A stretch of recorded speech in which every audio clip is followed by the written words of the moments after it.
Badan Pengawas Pemilu Bawaslu Sumatera Barat menemukan potensi pemungutan suara ulang di sejumlah TPS dalam Pilkada Serentak 2020. Data tersebut diperoleh berdasarkan pengawasan di lapangan selama hari pencoblosan. Anggota Bawaslu Sumbar, Fifner, mengatakan ada sebanyak 12 tempat pemungutan suara yang tersebar di 9 kabupaten kota di Sumatera Barat melakukan PSU. Data tersebut merupakan laporan dari pengawas di TPS. Sementara itu, hasil hitung cepat atau quick count pemilihan gubernur dan wakil gubernur Sumatera Barat menempatkan duet Mahyeldi Ansyarullah Audi Joinaldi unggul dari pasangan calon atau paslon lainnya.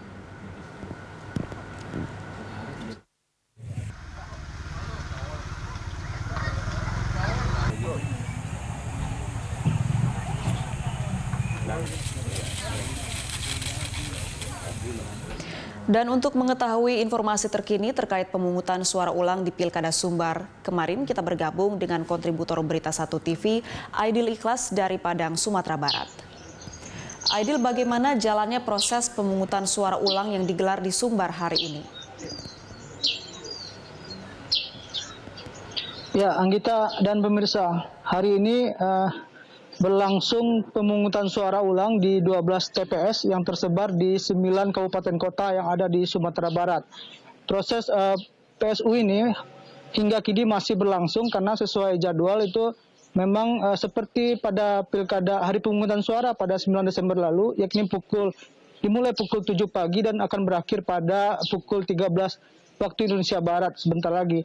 Dan 9 daerah atau 12 TPS yang tersebar di 9 daerah itu yaitu di Kabupaten Pasaman ada 3 pemungutan suara ulang.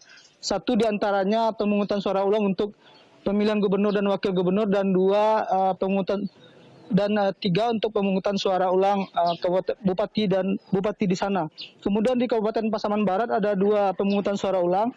Kota Solo 1 PSU, Tanah Datar 1 PSU, 50 kota 1 PSU, Bukit Tinggi 1, Agam, dan Solok Selatan serta Pesisir Selatan.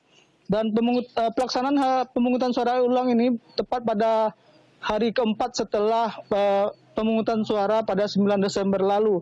Dan dari pantauan kami, pelaksanaan pemungutan suara ulang ini masih seperti sebelumnya, di mana para pemilih itu tetap menerapkan protokol kesehatan.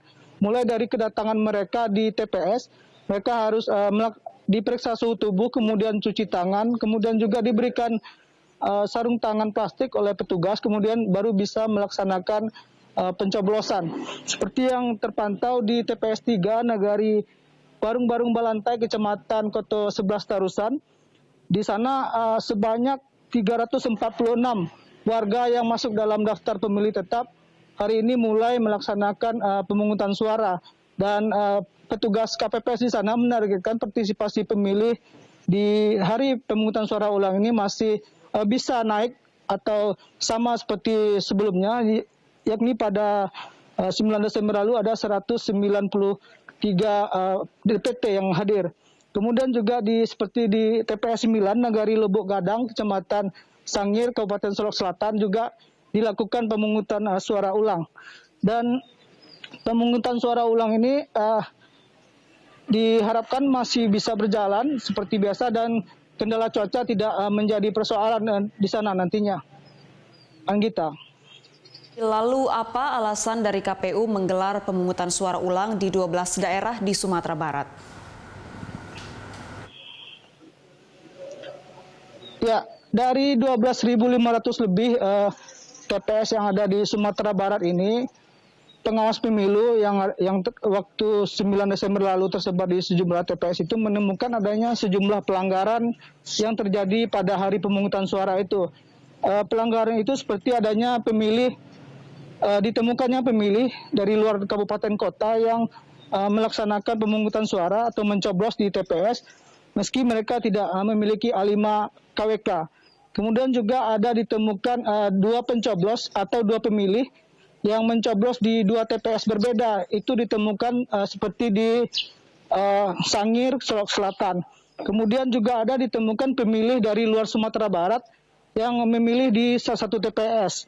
Dan ini dilaporkan oleh Badan Pengawas Pemilu kabupaten kota ke Bawaslu Sumbar, dan kemudian juga telah direkomendasikan kepada KPU Kabupaten Kota dan kemudian ditindaklanjuti, dan akhirnya pada hari ini atau hari keempat sesuai aturan yang telah ditetapkan oleh KPU, yakni pada yang sudah diatur dalam PKPU 8 nomor 8 tahun 2018, bahwa pemungutan suara ulang ini akan dilakukan maksimal 4 hari setelah hari pemungutan suara. Dan nantinya setelah PSU ini, PPK atau Panitia Pemilihan Kecamatan akan melanjutkan proses rekapitulasi yang sejak beberapa hari lalu sudah dilaksanakan. Namun karena menunggu hasil pemungutan suara ulang ini, maka rekapitulasi mereka akan dilanjutkan. Kemudian rekapitulasi pada tingkat kecamatan ini akan berlangsung pada 14 Desember hingga 14 Desember. Kemudian rekapitulasi itu nantinya berlanjut ke rekapitulasi kabupaten kota hingga 17 Desember. Dan kemudian pada 20 Desember paling lambat itu rekapitulasi pemilihan gubernur dan wakil gubernur Sumbar akan dilakukan oleh KPU Provinsi Sumatera Barat. Dan dari hasil rekapitulasi sementara pemilihan gubernur dan wakil gubernur Sumatera Barat hingga 12 Desember pukul 9 waktu Indonesia Barat itu, pasangan nomor urut 1 Mulyadi Ali Mukni itu memperoleh 26,47%. Kemudian pasangan nomor urut 2 Nasrul Abid Indah Catri itu meraih 30,36%. Kemudian pasangan nomor urut 3 Farizal Ginius Umar meraih 9,74%. Kemudian pasangan nomor urut 4 Mahyaldi Audi Joinaldi itu sudah memperoleh 33,42%. Meski sudah ada ucapan selamat dari 2 calon lainnya, namun hingga saat ini satu calon lain yakni Nasrul Abid Indah Catri masih menunggu hasil kepastian atau rekapitulasi yang masih terus berlangsung. Dan mereka semua berharap pelaksanaan proses ini bisa berjalan lancar. Demikian. Terima kasih Aidil untuk informasinya, selamat bertugas kembali. Pemirsa, demikian laporan kontributor Aidil Ikhlas dari Padang, Sumatera Barat.